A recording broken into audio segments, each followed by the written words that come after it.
PR's Top Pros Talk, Nuances of Theater PR, featuring Shonali Burke, Chief Marketing Officer at Arena Stage.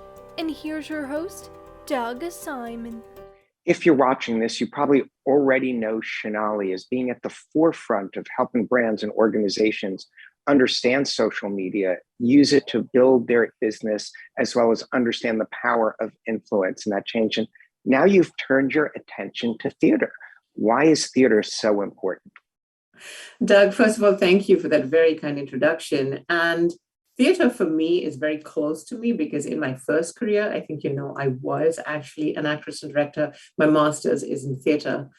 And at this point in my life, when I decided I was going to come back into the conventional workforce and rejoin a mission-driven organization to really help it tell stories better, this opportunity at Arena Stage couldn't have been more perfect for me because it allowed me to bring my experience in PR and marketing together with my love for and affinity for theater to tell really important stories, because that's what we do in PR and marketing. And that's what Arena does. Arena, in its 70 plus year history, has been at the forefront of creating safe spaces where we can explore through the galvanizing power of theater what it means to be an American. And that's why this is so important to me. I mean, well, you're definitely a great proponent of that. So what are some of the approaches you're using to help the Arena Stage engage with its audiences? One of the things that Arena is really blessed in is that we have an amazing audience base, an amazing patron base who are very, very loyal and who've been with us, not just for years, but in some cases, decades. So they've seen Arena grow and evolve, and they're very encouraging of those changes. Of course, as you know, once social media came into play, we have to learn how to engage with audiences in an entirely different way. So especially given that we are still coming out of, or, you know, we hope to be coming out of the pandemic, because really, who knows how long anything is going to last. But at this point, as we're recording this, we're about, 2.5 years almost into the pandemic. And as you've seen around the country and around the world, live performance is just one of the sectors that has suffered so much. So through the pandemic, Arena made sure to stay in touch with its audiences through digital and virtual programming. We still have a level of that continues, but also we're extending our outreach to be much more active in social platforms, engaging with influencers, and really extending and growing our communities of influence to be more than in the good old days, you know, just traditional media. Yeah. So what are some of the approaches you're using that might benefit other types of businesses? I think one of the approaches that we're using that is very effective, and this is relatively new because, you know, as we've been staffing up, you have to have the capability to do everything or anything, right? You have to have someone to actually do it. So that's the first thing that I would tell any business owner or people working in organizations who are dying to do these things. You know, don't beat yourself up, because if you don't have the staff or the capacity, it's really hard. There's only so much you can do. But once you start to build that capacity, really spending time in doing the research on who you're trying to engage with and what about your story is going to appeal to them. So, for example, for the opening of Catch Me If You Can, which was our big musical, directed by Molly Smith, our artistic director, in the spring of 2022, we looked for online or digital influencers who were really passionate about theater. It didn't matter necessarily if they had large followings. We wanted to see if they were active in telling of their experiences, talking about what they liked and what they didn't like, how authentic were they, how real were they, and reached out to them to invite them to opening night. And they loved it. We invited them early. And then we had a couple of the team walk them around and give them a tour of the Mead Center, which is our location in the district.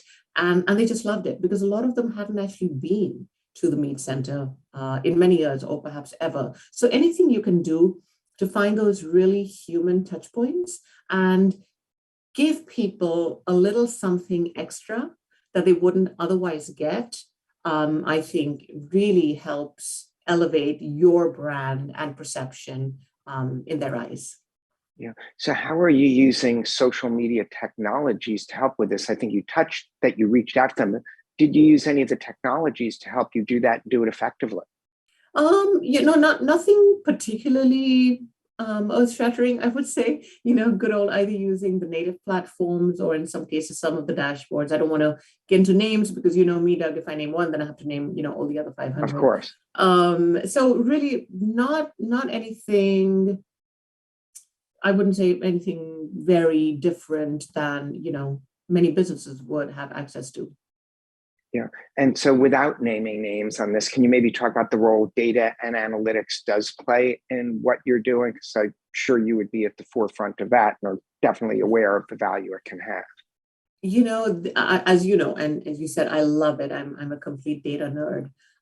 We do have our own, not just our, senior manager for web analytics and innovation. I hope I've gotten her title right, but she and I geek out over data. So we're looking at Google Analytics. We're looking to see on a weekly basis, what were our outputs, what were our marketing and outreach, and perhaps other initiatives as well. And by that, I mean the entire media spectrum. So from paid media to earned to organic and social, what was happening and what was resulting from that. I mean, I've talked a lot about correlating outputs to outcomes. So that's what we try to do. Right. And it does help inform our decisions.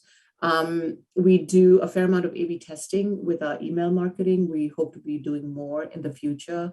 We have a lot of source codes and tags that are kind of linked to different patrons or different promotions, so that we can see when one performed better than the other, or when we had a promotion that went out perhaps to different audiences. As long as we've set up different segments of that email, for example, we can see, okay, when we had this promotion, there were 4 segments, but segment 1 and segment 4 performed really, really well, and segments 2 and 3 didn't. And then over time, if you kind of just keep monitoring and tracking that, you'll be able to start seeing trends. Sure. As being something that many people in communications aspire to be, a cool nerd like yourself, do you have any final thoughts that you'd like to leave with us? Make friends with data. Data's your friend. Doug, you and I have talked for years about how a lot of PR professionals say, I'm scared of math.